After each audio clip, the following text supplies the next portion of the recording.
galing sa goma, naging bituin sa mundo.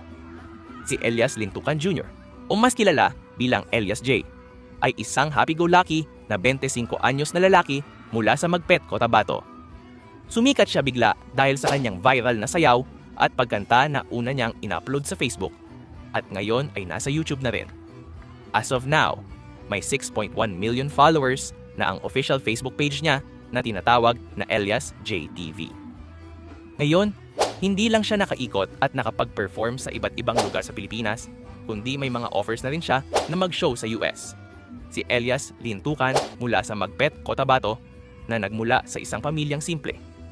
Ang kanyang ama ay isang manggagawa ng goma at siya mismo ay nagtutulungan sa kanyang ama sa pagtapik ng goma bago pumasok sa paaralan.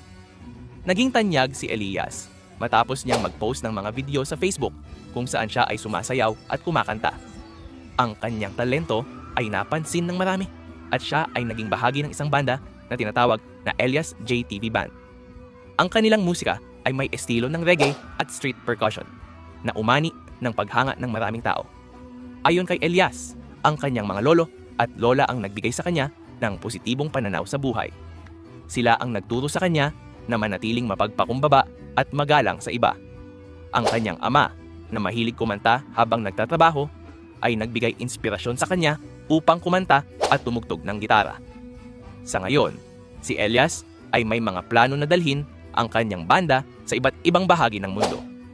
Siya ay nais na magbigay ng inspirasyon sa mga kabataan, lalo na sa mga mula sa probinsya, na maaaring makamit ang kanilang mga pangarap sa pamamagitan ng talento at sipag.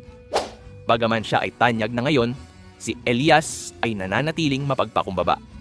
Siya ay hindi nagpapadala sa mga masasamang komento at patuloy na tumutok sa kanyang mga pangarap. Ang kanyang tagumpay ay nagbigay sa kanya ng pagkakataon na kuhanin muli ang kanyang ina sa Bahrain at makasama ito sa Magpet. Si Elias ay may asawa na si Abigail Cariquitan at isang 4 na taong gulang na anak na lalaki na si Apollo. Siya ay umaasang ang kanyang anak ay susundan ang kanyang mga yapak. Ngunit higit sa lahat, gusto niya na ang kanyang anak ay maging masaya sa anumang landas na kanyang tatahakin. Sa mga kabataan na nagnanais na sundan ang kanyang mga yapak, payo niya ay magkaroon ng respeto sa sarili at sa mga nakatatanda at palaging sundin ang puso